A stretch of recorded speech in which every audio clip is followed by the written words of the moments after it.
The Garden of Sinners, Chapter 1, Overlooking View. So basically, there's this building that's set to be torn down, and teenage girls keep throwing themselves off of it and killing themselves. Also, it looks like Kokoto has basically been mind kidnapped by the ghost girl who lives inside of the building, who is causing the teen girls to kill themselves. We find out how she's doing it. It doesn't really matter. I'm sure it ties into the main overarching plot of the entire series somehow, but who really cares? The entire movie is sort of a commentary about suicide and the mentality of suicide, and it manages to handle the topic so deliciously bad. Like, it's actually bad enough that it engages in sort of harmful talking points that come across suicide before.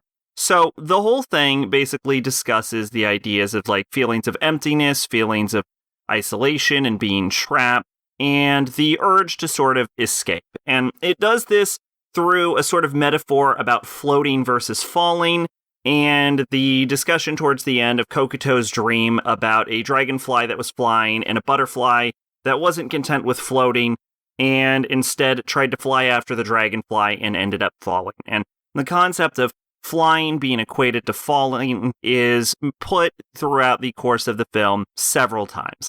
So all you really need to understand is this film seemed like it was allowing for some nuance and interpretation in its dialogue and its conversations about suicide.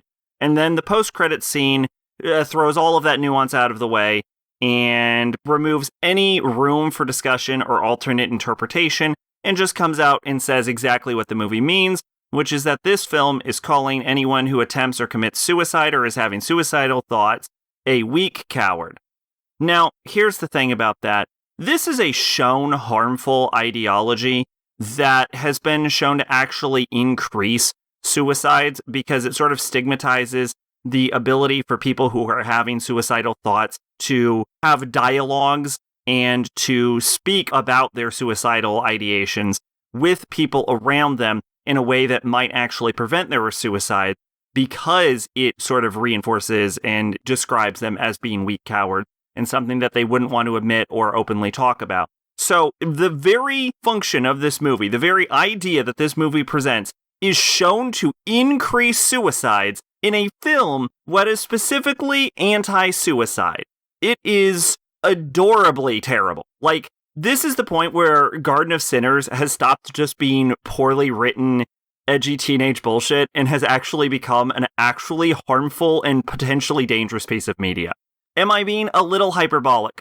Technically, no, because I'm not saying that this will cause people to kill themselves. And I don't think it will, and I doubt anyone has actually killed themselves after watching/reading Garden of Sinners. But what I am saying is it uses the same ideology as things that have increased suicides before. Like, it presents the ideas. I don't think this resulted in anything, but it is worth calling out the negative aspects of this.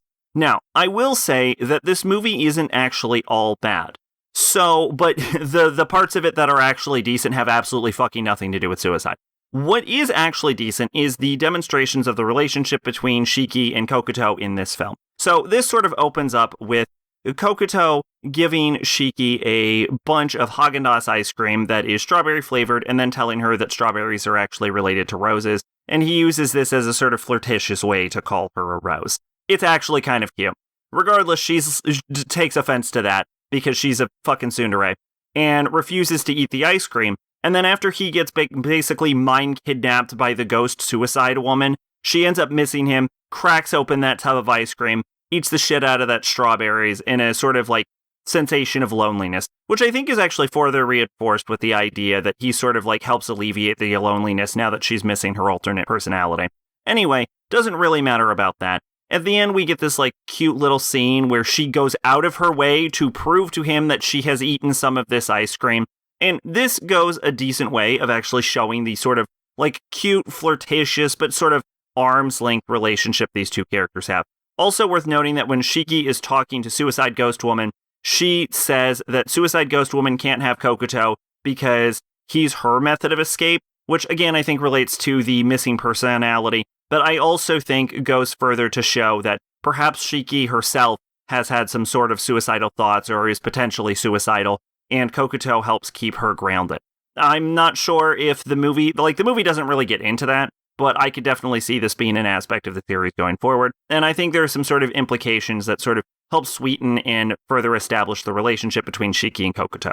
Now, what is worth noting is that this is the first movie in the entire series. So one could make the argument that the films aren't getting better at showing the relationship between these characters. They're actually getting progressively worse as they go on. But I'm watching in chronological order. I said I was going based on the idea that these films have to fit together in a chronological order.